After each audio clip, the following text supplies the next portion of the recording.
Hi అండి, అందరికీ నమస్కారం. మనకైతే మాఘమాసం వచ్చేసింది. మనకు అన్ని మాసాల్లో కంటే మాఘమాసం చాలా పవిత్రమైంది. ఈ మాసంలో ఏ ఒక్క నది స్నానం చేసినా, సముద్ర స్నానం చేసినా 1000 రెట్ల పుణ్యఫలం అయితే లభిస్తుంది. మనకు మాసాల్లో పవిత్ర మాసాలు 4 ఉంటాయి. 1 కార్తీక మాసం, 2 శ్రావణ మాసం, 3 మార్గశిర మాసం, 4 మాఘమాసం. ఈ 4 మాసాలు చాలా శ్రేష్టమైన ఈ మాఘమాసంలో చేసే సముద్ర స్నానం, నదీ స్నానం 1,000 రెట్ల ఫలితాన్ని అయితే ఇస్తాయి అని పరమేశ్వరుడు పార్వతీదేవితోనే స్వయంగా చెప్పినాడు.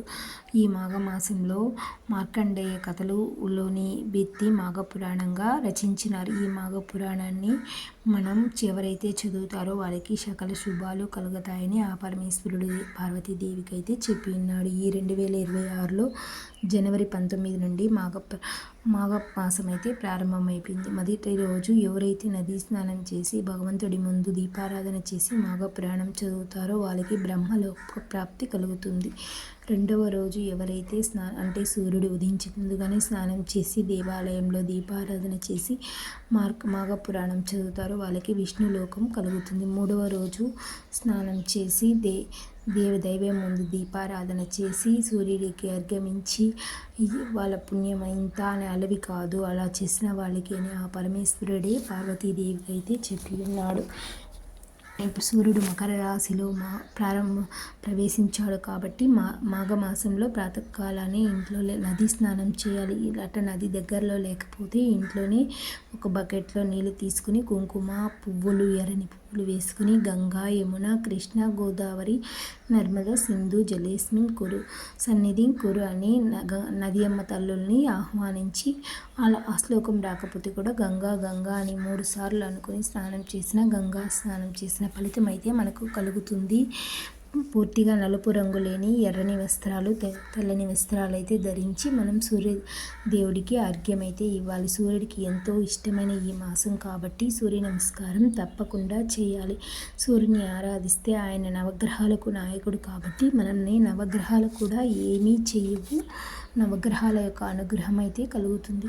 ఒక రాగి చెంబులో నీళ్లు తీసుకుని అందులో కొంచెం కుంకుమ, అక్షతలు, ఎర్ర పువ్వు వేసి మిత్ర, రవి, సూర్య, భాను, ఖగ, పూష, హిరణ్యగర్భ, సవిత్ర, అర్క, భాస్కరుభ్యో నమః అని ఇది అర్ఘ్యం వదిలితే వాళ్ళకి జన్మజన్మల పాపాలైతే తొలగిపోతాయి. అలా ఆ శ్లోకం చదవలేని వారు ఓం సూర్యదేవాయ నమః అని అయితే 3 సార్లు సూర్యనారాయణుడికి అర్ఘ్యం అయితే ఇవ్వాలి. ఈ విధంగా ఇచ్చిన అనారోగ్య సమస్యలన్నీ తొలగిపోతాయి.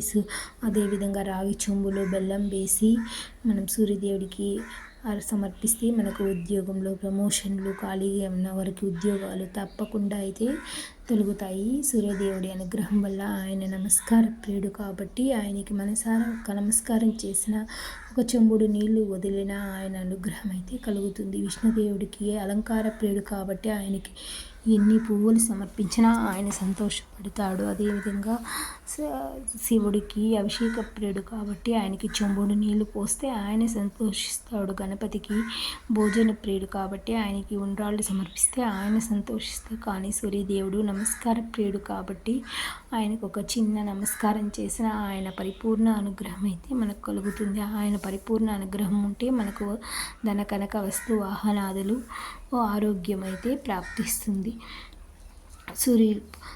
ఆదివారం మాఘమాసంలో వచ్చే ఆదివారం చాలా పవిత్రమైన రోజు. ఈరోజు అర్ఘ్యం వదిలి ఆదిత్య హృదయాన్ని అయితే చదువుకుంటే చాలా మంచిది. వాళ్ళ చదువుకొని వాళ్ళ పనులకైతే వాళ్ళ స్త్రీలైతే ఆదిత్య హృదయం చేసి చదువుకొని అర్ఘ్యం వదిలి తులసి పూజ చేసుకుంటే ఎనలేని పుణ్యం అయితే కలుగుతుంది. ఈ మాసంలో సూర్యదేవుని ఆరాధించిన, నదీ స్నానం చేసిన, సముద్ర స్నానం చేసిన విశేష పుణ్యఫలమని ఆ పరమేశ్వరుడే మాఘపురాణ మహిమను గురించి పార్వతీదేవికి చెప్పి ఉన్నాడు. కాబట్టి మనమందరూ మనకు తోచినంతగా ఎక్కడైనా నదిలో కానీ ఒక నది అంత దొరకపోతే ఒక కాలువలో అయినా సరే ఆ భగవంతుడిని స్మరించి ఈ స్నానం చేసి దీపారాధన చేసి వీళ్ళన్న కొద్దీ మాఘపురాణం వినడం కానీ చేస్తే ఎన్ని పాపాలైనా పత్తి పోగులే నాశనం అయిపోయి మన కుటుంబాలైతే బాగుంటాయి. ఈ వీడియో నచ్చిందంటే ఒక లైక్ చేయండి. మన ఛానల్ని సబ్స్క్రైబ్ చేసుకోండి. మరిన్ని మంచి మాఘమాస విశేష కథలతో మళ్ళీ మీకు ముందుకు వస్తాను. మన ఛానల్ని సబ్స్క్రైబ్ చేసుకోండి, లైక్ చేయండి. ప్రతిరోజు ఈ మాఘమాసంలో కొన్ని కథలు వినడం వల్ల, నదీ స్నానం చేయడం వల్ల ఎన్నో పాపాలు తొలగిపోయి జీవితాలు బాగుపడ్డాయి. అలాంటి మాఘమాస కథలు చదివిన మార్కండేయ పురాణాన్ని విన్నా దీర్ఘాయువు కలిగి అష్టైశ్వర్యాలు భోగభాగ్యాలు అయితే కలుగుతాయని ఆ పరమేశ్వరుడే పార్వతీదేవికి స్వయంగా చెప్పి ఉన్నాడు. మాఘపురాణ మహిమల కథల్ని మనం రోజు ఒక కథ అయితే నేనైతే చెప్తానండి. మీకు ఆసక్తిగా ఉన్న వాళ్ళు తప్పకుండా మన ఛానల్ని సబ్స్క్రైబ్ చేసుకుని మాఘపురాణ కథలను అయితే వినండి.